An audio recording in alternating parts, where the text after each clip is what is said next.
So almost 4 years after the launch of Google TV and 2 years since the 1080p version, we now have the Google TV streamer. Is it worth the upgrade over those predecessors, or is it a misfire for home streaming? Well, here's everything you need to know. So if you haven't seen already, Google has dropped the dongle design for an updated streaming system. The Chromecast has always been a fully integrated product that just simply plugs into the back of your TV and then into a power outlet.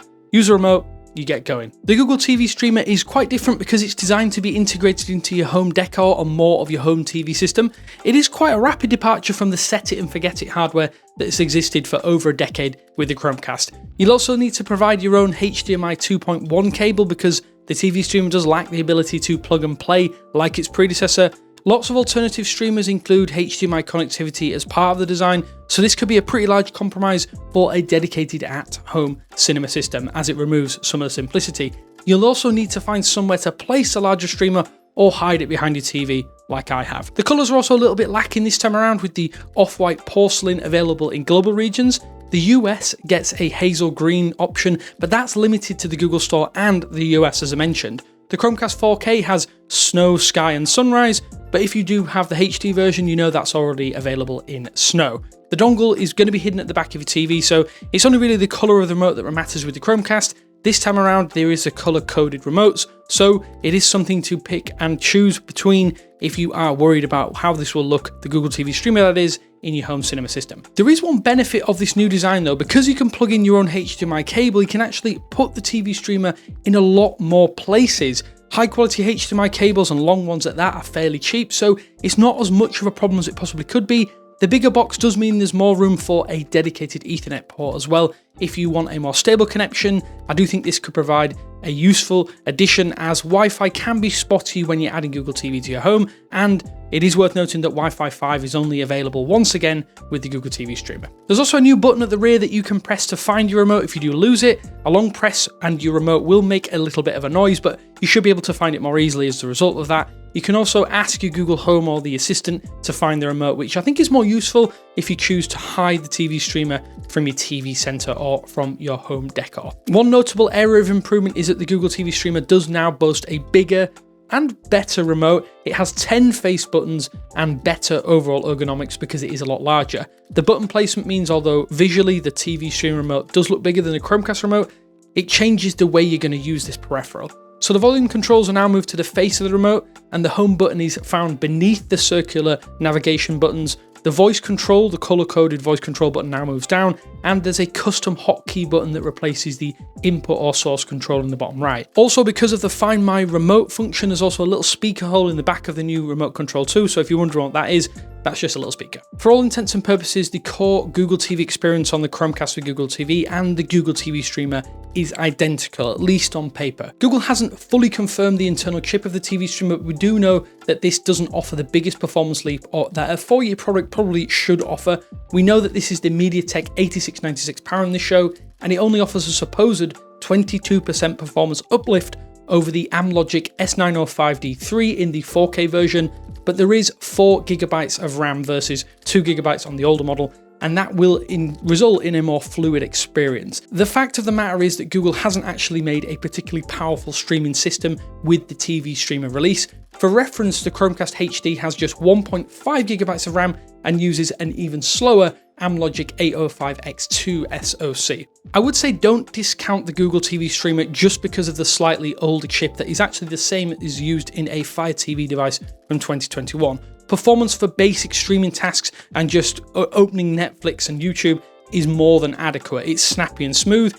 There is some lag though, just when you power on for the first time or when you're scrolling through some huge menus or just after installing an application, but this is actually really rare when compared to the stuttery Chromecast experience, at least in 2024. For a lot of people, a lack of onboard storage has always hindered the Chromecast 4K and HD, with just 8 GB of onboard storage available and under 5 GB of usable space that you can actually access. You're getting a whopping 23 GB of usable space on the 32 GB capable Google TV streamer, which I think is more than enough to install a lot of your favorite apps and games. And like the Chromecast, you can expand this using the USB-C port at the back if you wish. In terms of the actual codec support, all of the base codecs are supported again, but AV1 codec support is still not present on the Chromecast 4K due to hardware limitations, but it is on that HD version and the new TV streamer. This just enables lower bit rates but high quality for streamed content, which I think is useful given that Google has still stuck with Wi-Fi 5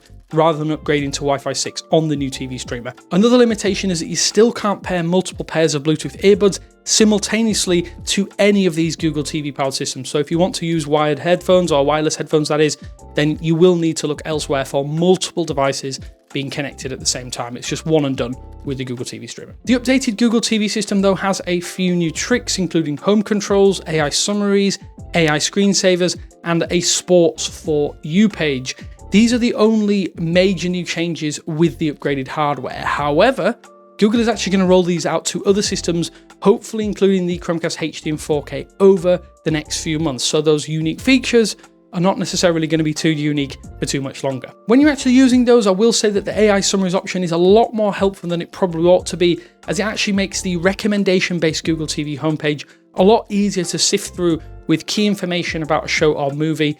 It's not a killer feature by any means, but it's a nice time-saving addition that can help you sift through sometimes confusing libraries of content, at least the content competing for your time. Home controls are also a really nice addition to your TV, especially Google TV. If you do use Google connected smart home systems, then you can see your cameras, do things like turn off your lights, adjust your thermostat if you do have one of those, and even run routines right from your TV system. It's integrated really well, and it makes sense to have these options front and center in your home entertainment system. So it's something to look forward to if you have an older model, or if you do pick up the new one, you can use this right from the get-go. The biggest question a lot of people will be asking though, is there or are there enough meaningful upgrades?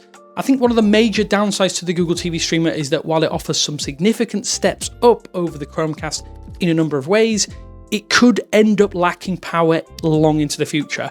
Will it be as performant in the long term? Well, I think if you're worried about longevity, you may need to look elsewhere.